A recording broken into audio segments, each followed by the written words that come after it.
हरे कृष्णा, राधे राधे, जय श्रीमन नारायण। कैसे हैं आप लोग? आशा करती हूँ कि आप सभी स्वस्थ हो, अच्छे हों। श्री नारायण की असीम कृपा आप सभी पर बनी रहे। इसी के साथ आज हम सुनेंगे आमलकी एकादशी व्रत की कथा। जैसा कि आप लोग जानते हैं कि 20 मार्च को आमलकी एकादशी है और यह एकादशी इसलिए मनाई जाती है कि उस दिन आंवले का वृक्ष भगवान विष्णु के मुख से उत्पन्न हुआ था।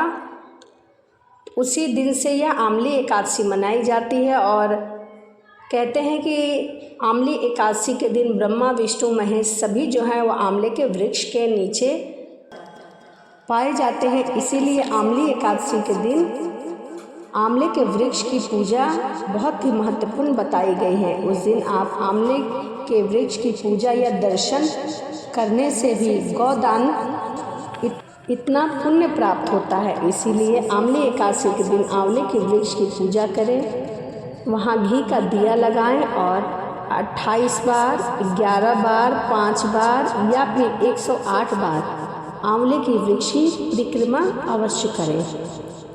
आइए अब हम जानते हैं आंवली एकादशी व्रत की कथा क्या है। बहुत समय पहले की बात है, वैदिक नाम का एक नगर था। उस नगर में चारों वर्ण के लोग रहते थे, जैसे कि ब्राह्मण, क्षत्रिय, वैश्य और शूद्र। वहाँ रहने वाले सभी नगरवासी भगवान विष्णु के अनन्य भक्त थे और वहाँ कोई भी नास्तिक नहीं था। उसके राजा का नाम चैत्यरथ था। चैत्यरथ विद्वान थे और वह बहुत ही धार्मिक प्रवृत्ति के थे। उनके नगर में कोई भी व्यक्ति दरिद्र नहीं था। नगर में रहने वाले हर व्यक्ति एकादशी का व्रत रखता था तथा भगवान विष्णु का पूजा करता था। एक बार फागुन के महीने में आंवली एकादशी आई। सभी नगरवासी और राजा ने यह व्रत किया और मंदिर जाकर आंवले की पूजा की और वहीं पर रात्रि जागरण किया। तभी रात के समय वहाँ पर बहेलिया आया और बहेलिया घोर पापी था, लेकिन उसे भूख और प्यास लगी थी। इसीलिए मंदिर के एक कोने में बैठकर जागरण को देखने लगा और विष्णु भगवान एकादशी महात्म्य की कथा सुनने लगा। इसी तरह पूरी रात बीत गई। नगरवासियों के साथ बहेलिया भी पूरी रात जागा और सुबह होने पर सभी नगरवासियों अपने अपने घर चले गए, परंतु बहेलिया भी घर जाकर भोजन किया। लेकिन कुछ समय बाद बहेलिया की मौत हो गई।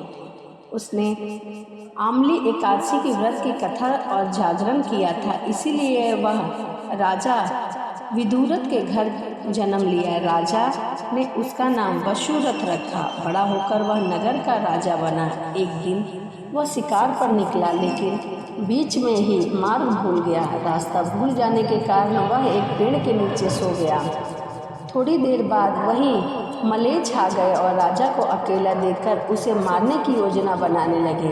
उन्होंने कहा कि इसी राजा के कारण उन्हें देश से निकाला गया है, इसीलिए इसे हमें मार देना चाहिए। इस बात से अनजान राजा सोता रहा। मलेच्छों ने राजा पर हथियार फेंकना शुरू कर दिया, लेकिन उनके शस्त्र राजा पर फूल बनकर बरसने लगे। कुछ देर बाद जब मलेच्छ जमीन पर मृत पड़े थे, वहीं पर राजा की नींद खुली तो उन्होंने देखा कि कुछ लोग जमीन पर मृत पड़े हैं। राजा को कुछ भी समझ नहीं आया कि उसे किसने मारा और वह कैसे मृत पड़ा है, लेकिन किसी ने भी उन्हीं की मौत की नींद सुला दी, यह तो निश्चय है। यह देखकर राजा ने कहा कि जंगल में ऐसा कौन है जिसने उसकी जान बचाई है।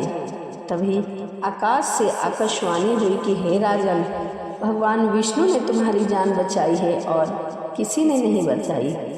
पिछले जन्म में आंवली एकादशी व्रत की कथा तुमने सुना था और रात्रि में जागरण किया था, उसी का फल है यह, जो आज तुम शत्रुओं से घिरे होने के बावजूद जीवित हो। राजा अपने नगर को लौट गए और सुखी पूर्वक राज करने लगे और सभी कार्य को वह धर्म के लिए करते थे। तो यह आंवली एकादशी की व्रत की कथा थी। तो आप भी 20 मार्च को आंवली एकादशी है, आप भी आंवली एकादशी का व्रत जरूर रखें। कहते हैं कि सभी पापों से हमें मुक्ति मिलती है।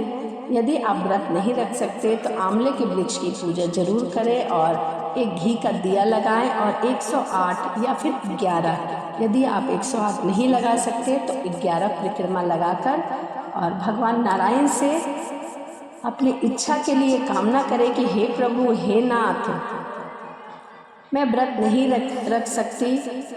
किस कारण आप नहीं रख सकते वो भी ईश्वर से ज़रूर बताइएगा, क्योंकि हमें ईश्वर से अपनी अच्छी और बुरी सभी बातें बतानी चाहिए, क्योंकि उन्हें सब पता होता है। और मैं आपका व्रत नहीं रख सकती, इसके लिए मुझे क्षमा करें, परंतु मैंने आपकी पूजा की है। आंवले के वृक्ष में आपका आज निवास होता है, इसीलिए मैंने आपकी पूजा की है। और कोशिश करें कि आंवले के वृक्ष के नीचे थोड़ी देर बैठ के प्रभु के नाम का स्मरण कर सकें। तो यह आंवली एकादशी की महत्वता थी और कथा थी। कहते हैं कि आंवली एकादशी की कथा मात्र सुनने से भी 1000 गौदान के बराबर की पुण्य की प्राप्ति होती है। तो इसलिए यदि आप व्रत नहीं भी रख सकते हैं तो आंवली एकादशी की कथा जरूर सुने। तो चलिए इसी के साथ वीडियो को समाप्त करते हैं और मिलते हैं अगली वीडियो में।